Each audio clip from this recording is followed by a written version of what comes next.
en nuestros ejercicios era esta cantidad de emisión de CO2 en nuestros ejercicios que veíamos de combustión era el inciso B, si se acuerdan, ¿no? Así que, si se dan cuenta, ya no pedía la relación la relación aire-combustible, el RAC, ¿no? Así que directamente era lo mismo, hallar, resolver lo que es resolver lo que es la ecuación química. Nos anotamos nuestra ecuación química, como ya hemos visto en nuestras clases, ¿no? Aquí anotamos sus porcentajes. Directamente ya era porcentaje volumétrico, así que es análisis volumétrico directo. Y bueno, hallamos lo que es el A, el B, el C, el D, ¿no? Y bueno, esto ya hemos visto, es la igualación química. Hacemos 0,4 por 7 más 0,6 por 8 igual a B. Ahí igualamos los carbones, ¿no? Luego a los hidrógenos. 0,4 por 16 más 0,6 por 18 por C por 2, la ecuación del oxígeno, que va a ser A por 2 oxígenos igual a B por 2 oxígenos más C. Y bueno, el nitrógeno. Y despejando, teníamos esto. Y bueno, a esto, lo de aquí abajo, ya les dije, no es que lo tienen que hacer así. Y hemos visto cómo se hace manualmente. Esto es una tira larga nomás, ¿no? Anotamos lo que es el combustible, ¿no? Los kilogramos de combustible, luego anotamos los kilogramos de aire. Esto va a ser igual a los kilogramos de CO2. Ya hemos visto eso, ¿no? Ya les mostré, ya hemos hecho varios ejercicios de eso. Esto solo es para mostrarles que la igualación de la mezcla está correcta, ¿no? 142, 142. Así que estamos bien. Nuestra igualación está bien, ¿no? Hallamos el rack que no nos pide, pero pues, es uno sobre el otro, así que no afecta en nada esto. Aunque creo que sí. Vamos a ver. No me acuerdo si es que afectaba algo el rack acá. Bien. Lo que nos pedía, el consumo de combustible. Perdón, las emisiones de CO2. Acá ya tenemos las emisiones de CO2, ¿ya? Estos son los kilogramos de CO2 y lo que hacemos es lo de acá. ¿Cuánto es? El combustible es 108,4 y el otro es 334. Así que esto va a ser 334 sobre 108, ¿no? Y vamos a tener 3,2 kilogramos de CO2 sobre kilogramos de combustible. ¿Ya? Pero nos está pidiendo la cantidad de emisiones de CO2. Esto no es el resultado, ¿ya? Así que, ¿qué es lo que hacíamos? Era multiplicar por el consumo de masa. El consumo másico siempre nos daba, ¿no? 100 kilogramos, 200 kilogramos, así. En este caso no nos está dando, pero sí nos está dando lo que es el consumo volumétrico de combustible. El consumo volumétrico de combustible, que, ¿cuánto decía? 30 litros hora. 30 litros hora. Así que esto es 30 litros sobre hora. De acá tenían que ustedes hallar lo que es el consumo de combustible, es decir, ¿ya? Así que, ¿qué es lo que hacen? Lo multiplican por la densidad del combustible, que es 710 kilogramos sobre litro. Acá no era necesario convertir, esto es 0, gramos sobre litro. Así que litro con litro se va y tenemos gramo hora. Y bueno, lo convertimos en segundos más. Esto va a ser... no, está bien, en horas nomás era trabajar, ¿ya? Esto no lo vamos a convertir en segundos, ya que nos está diciendo que se trabaja 8 horas, ¿no? Así que esto era así. Bueno, acá esto no tiene que ser en segundos, como les digo, en horas, pero al momento de resolverlo, esto vamos a introducir lo que es el consumo de combustible por el tiempo que eran 8 horas. Esto va a ser por 8 horas, ¿no? Y este anulaba y teníamos los 700 gramos. Y bueno, esto para volverlo en kilogramos había que hacer un kilogramo son 1000 gramos, ¿no? Así que gramo con gramo se va y deciden allá van lo que era el consumo en masa de combustible.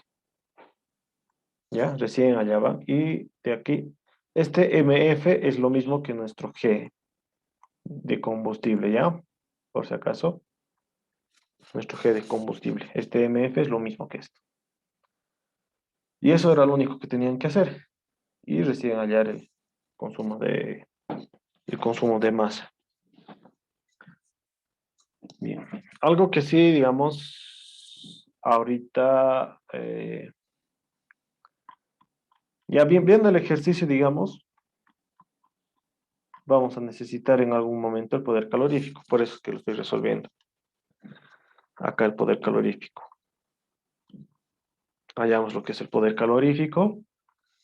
Primero los kilogramos de carbón, los kilogramos de hidrógeno, los sumamos y, bueno, está bien, 108,4. Y es lo mismo que vamos allá hacia arriba. Les dije, ¿no? En el método volumétrico, esta es una forma de saber que estamos haciendo bien, ¿no? Y hallamos sus porcentajes, sus fracciones básicas. Y hallamos el poder calorífico. Acá está el superior. Esto nada que ver, ya. Esto seguramente lo anoté por algo, pero esto nada que ver. Esto es el poder calorífico superior y hallamos el inferior. Bien. Bien, el inciso A nos estaba pidiendo lo que es la cantidad de emisiones de CO2 generadas en 8 horas, calcular el calor suministrado en un minuto y el rendimiento térmico. Si leemos, digamos, esto, decimos calor suministrado, rendimiento térmico, ciclo termodinámico, ¿no?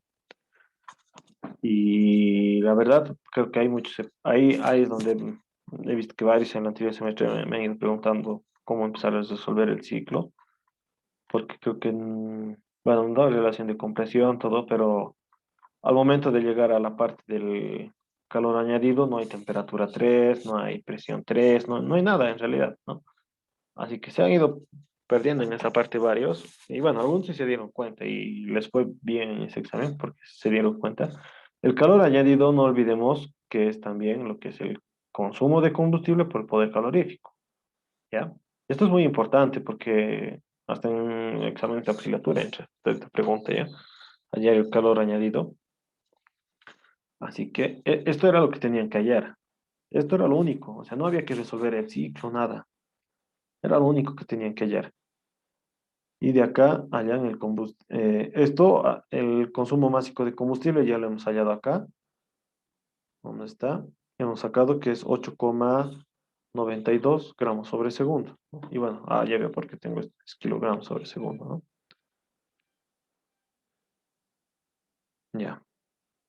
Esto tenemos, ya hemos calculado, y esto es justamente por lo que hemos calculado el poder calorífico. Y esto en teoría, esto es joule sobre kilogramo por kilogramo sobre segundo, y esto va a ser vatio, ¿no? O kilovatio, si esto ponemos en kilojoule, sabiendo que esto está en kilojoule, ¿no? Esto nada que ver, en realidad esto nada que ver, esto está en kilojoule y esto sería 48.000,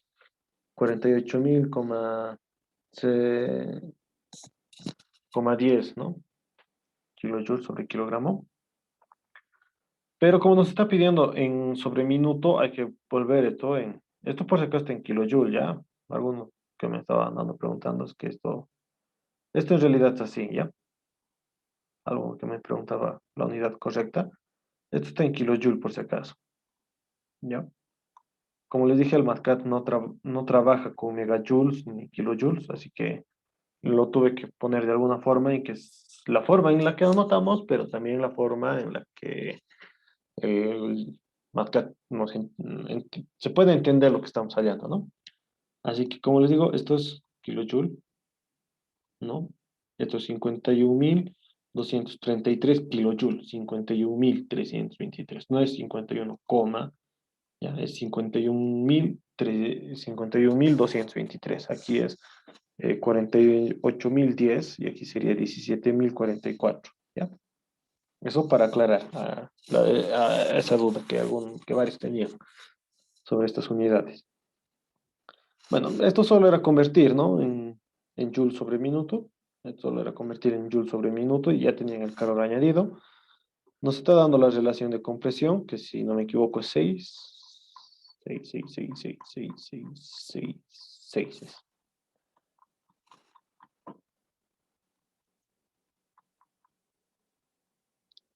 La relación de compresión es igual a 6. Eso está entre 6 y 12. Así que esto es Otto. ¿Ya? Esto es un ciclo Otto. Y simplemente el rendimiento térmico tenían que hallarlo de esa forma. Esa era la trampita, se podría decir, que les puso. De que, digamos, uno le dio el rendimiento térmico, calor añadido, entrarle al ciclo y pues en el ciclo se perdieron, pues, ¿no? Así que, y como les digo, el tiempo es un poco limitado, así que no es como que tengamos ese pequeño lapso para equivocarnos y volver a hacer, ¿no? Así que el tiempo estaba medido un poco, así que eso era ese ha sido, digamos, el problema, ¿no? Pero acá solo había que hacer de esa forma. Así que se van a ir fijando los datos y todo lo que les estoy explicando y se van a dar cuenta de que es más, había cosas que eran más fáciles, ¿no? No era necesario resolver el ciclo. Y bueno, lo demás es más fácil porque ya el rendimiento efectivo, que es la potencia efectiva sobre calor añadido,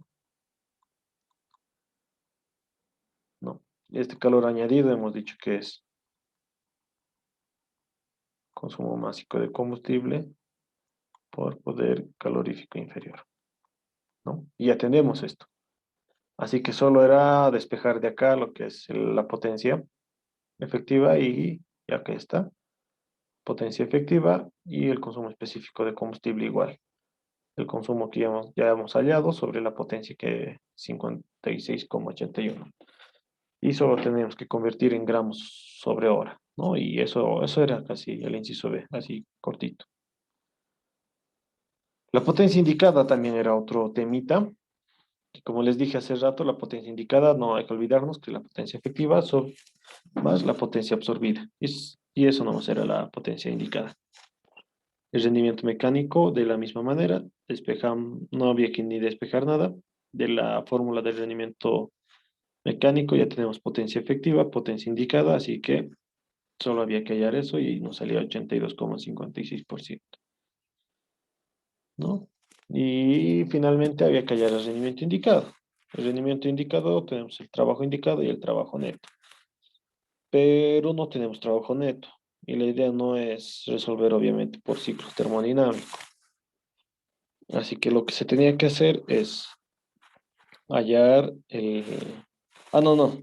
Sí, como les dije, no era necesario hallar el ciclo, pero tenemos el rendimiento térmico y de acá allá tenemos el calor añadido y tenemos el rendimiento térmico, tenemos, ¿no? Hemos hallado hace un momento y el trabajo neto lo calculábamos.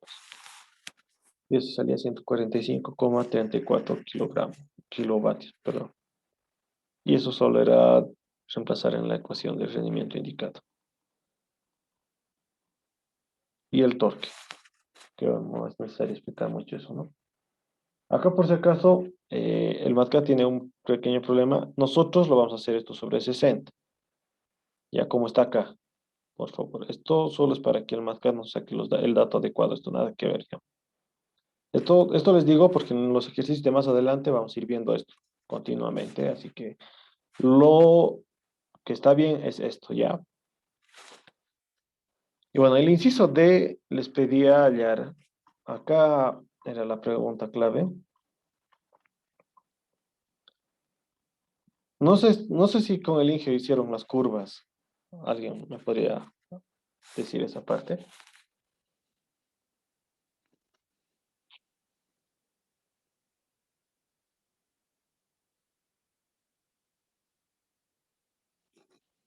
Ya. Todavía no aplica. Bueno, entonces vamos un poco adelantados, pero eh, Bien, esta parte de las curvas tenía, ¿saben cómo era? Con el Inge seguramente van a ver, el Inge les va a explicar de una forma mucho, tal vez mejor. Pero en este ejercicio, ¿saben qué es lo que tenían que hacer esto de las curvas? Anotémonos lo que son los 1000 minutos a la -1, la velocidad máxima. Nos dice que la velocidad de par máximo, o sea, el par máximo, ocurre a las 3500 minutos a la -1. Y este par, por si acaso, sería básicamente a potencia máxima, ¿ya?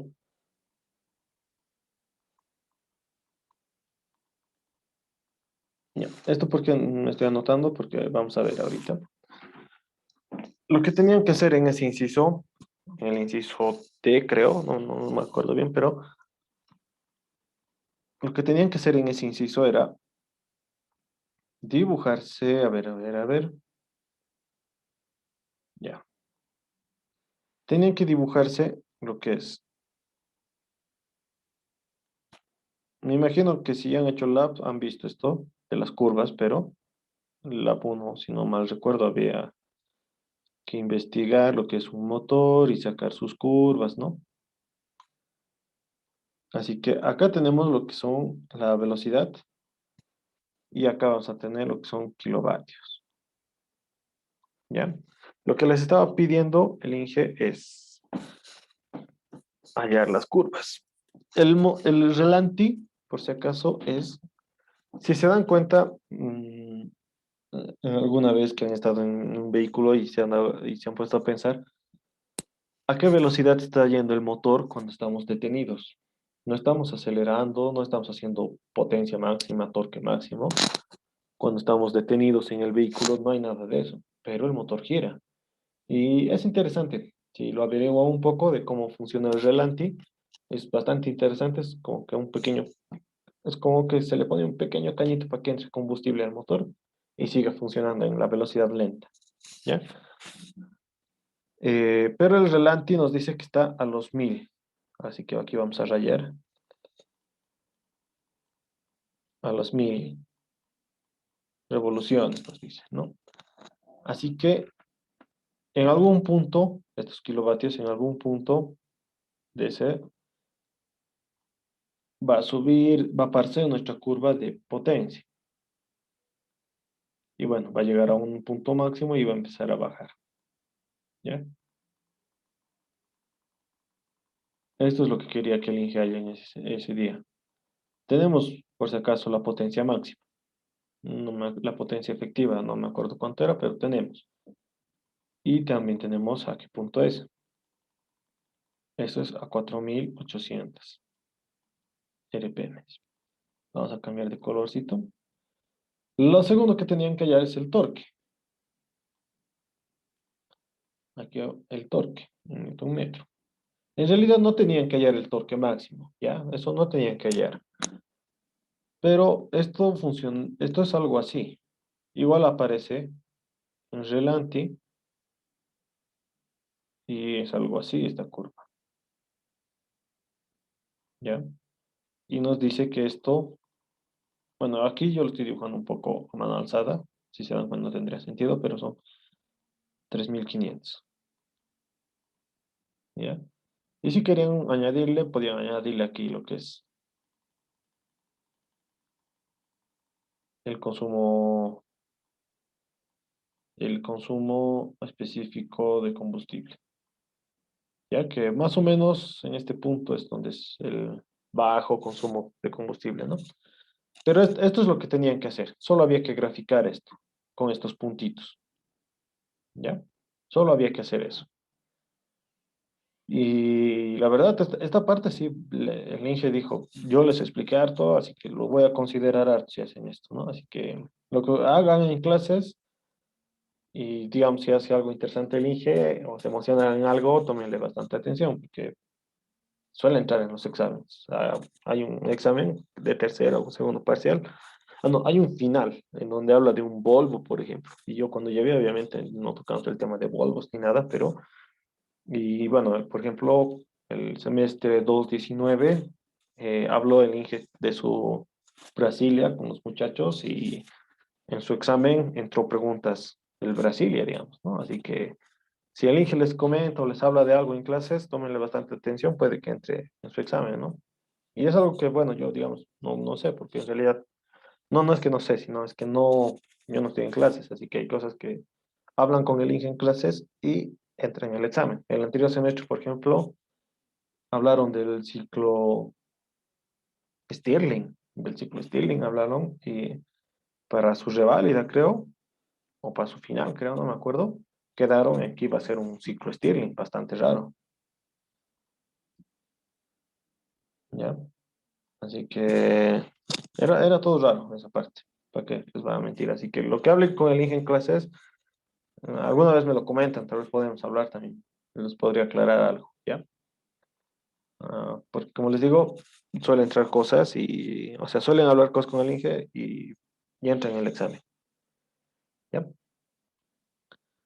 Bien, esta es la pregunta del 1-2020. Ya, esta es la pregunta del 1-2020 y van a ver que era más corto todavía. Es un motor diésel de 4 tiempos, 5 cilindros en línea, cuadrado. ¿Ya? Cuando les diga cuadrado, significa diámetro de pistón igual a carrera. ¿Ya? Funciona con una mezcla de 6 litros de combustible diésel y 4 litros de biodiesel. Calcular el rack estequiométrico, el flujo o consumo real de aire, el flujo o consumo de aire si el motor consume 2,2 gramos de combustible en un segundo. El rendimiento volumétrico, la potencia efectiva, la presión media efectiva y el diámetro del pistón. Considere el rendimiento efectivo del 35%, nos da las condiciones ambientales y la cilindrada. Así que nos estaba dando todo acá. Acá, bueno, si no tiene razón, no lo anoté lo que son los datos. No lo anoté lo que son los datos porque están más abajo. Así que de entrada nos está pidiendo el rack estequiométrico, así que hay que resolverse si lo que es combustión. Así que lo hacemos. Aquí, si se dan cuenta, no nos dice qué análisis hay que utilizar, pero como les dije, si les da unidades en volumen, obviamente, análisis volumétrico, como dice el nombre. Unidad en volumen, análisis volumétrico. ¿Ya? Eso para recordar un poquito. Así que nos vamos a lo que es análisis volumétrico. Si se dan cuenta, no era tan necesario hallar los porcentajes porque tenemos 6 litros y 4 litros. Si sumamos, hacen 10 litros y si sacamos en porcentaje, sale 60% y 40%. No era muy necesario hallar eso. Pero como les dije, si ustedes también pueden hallarlo así con 6 y 4 acá, no pasa nada. Resolviendo, nos sale, armamos, ¿no?, nuestras ecuaciones para hacer la igualación estequiométrica. 0,6 por 12, 0,4 por 19, igualamos los carbones, ¿no? Igual a B por 1. Los hidrógenos, 0,6 por 26, 0,4 por 36, igual a C por 2, de acá, ¿no? Y el oxígeno, que tenemos 0,4 por 2, A por 2, a B por 2 y a C del oxígeno por 1 nomás, ¿no? Y bueno, el nitrógeno. Y de acá resolvemos. Y para comprobar que está bien nuestra igualación, obviamente hacemos nuestro balance y sale que está lo correcto.